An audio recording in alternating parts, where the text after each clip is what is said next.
Dan Campbell, for as much credit and people are all excited about him, I think he's a bad coach, and I think he's worse than Brandon Staley when he was with the Chargers, who got fired. This is reckless. And the reason I say he's a bad coach and ultimately will wind up costing the Lions a chance at the elusive trip to the Super Bowl or even a chance to win it is because what he's doing is unnecessary and putting his team in harm's way. And I'm just saying, you don't want to do that if you don't have to, going for it 4th and 1 inside the 30. I read some stat where no team had done it in 25 years since 2000 had that even been done.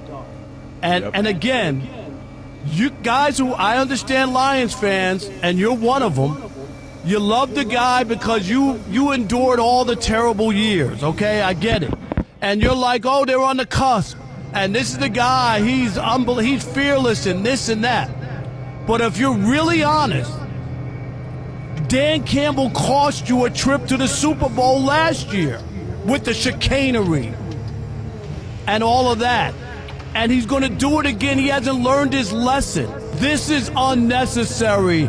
This is not Madden. The Lions have a really good team and a chance to win.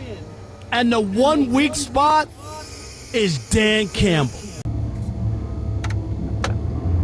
What's going on, everybody? This is MDENT313, and I'm back at y'all with another one. Listen, former ESPN analyst Rob Parker had the nerve and the audacity to diss head coach Dan Campbell for his aggressive play style and his aggressive play calling. You know, I find it hilarious, right?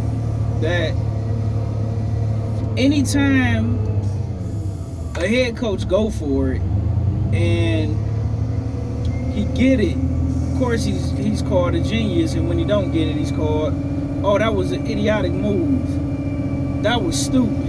You shouldn't have did that. Well, listen, most of the time, Dan Campbell, his gambling pays off.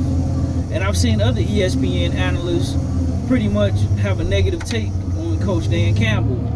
I've never seen a 12-1, or a head coach with a record of 12-1 get so much disrespect. It's ridiculous.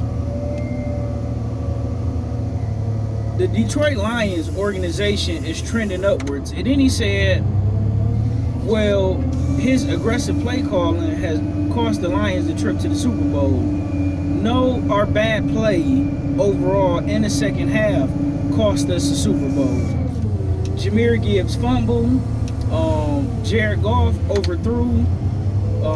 He overthrew Jahmyr Gibbs right before the half when he was wide open. We just couldn't get in the end zone. It had nothing to do with his aggressive play calling. Now, had we got those, everybody would have been praising us. Now, had he kicked the field goals in the second half and didn't make them, we wouldn't have made it to the Super Bowl anyway. It wouldn't have mattered.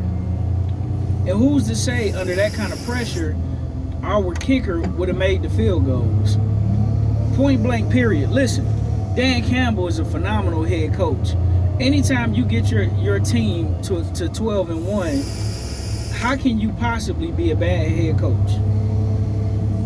And we're doing it in spite of our best player, Aiden Hutchinson, being out a significant portion of the season. In addition to that, we lost Malcolm Rodriguez, our linebacker, for the rest of the season. Another good linebacker, Alex Anzalone, he's been out with injury. Our number 1 pick, cornerback, Terrion Arnold, he's missed the last couple of games. So what are you talking about? Dan Campbell did what he had to do and put the offense in a position to be successful and keep our injured defense off the field, and the gamble paid off. Everybody who's been watching the Lions this season knew that the Green Bay Packers was a phenomenal team, and the only way we were gonna beat them, as well as when we play the Bills next week, we're gonna have to score a lot of points. We can't rely on our defense. So instead of Dan Campbell playing it safe, kicking a field goal, and just going into overtime, jeopardizing the Green Bay Packers getting the ball and scoring on our defense, our beat up, injured defense, and him deciding to go for it was a genius play, in my personal opinion. I think it was more risky to kick the field goal and give the Green Bay Packers a chance to go down there, you know, and get in field goal range and kick the field goal, and then them possibly winning the coin toss in overtime. So what are you talking about, Rob Parker? Shut up and have several seats.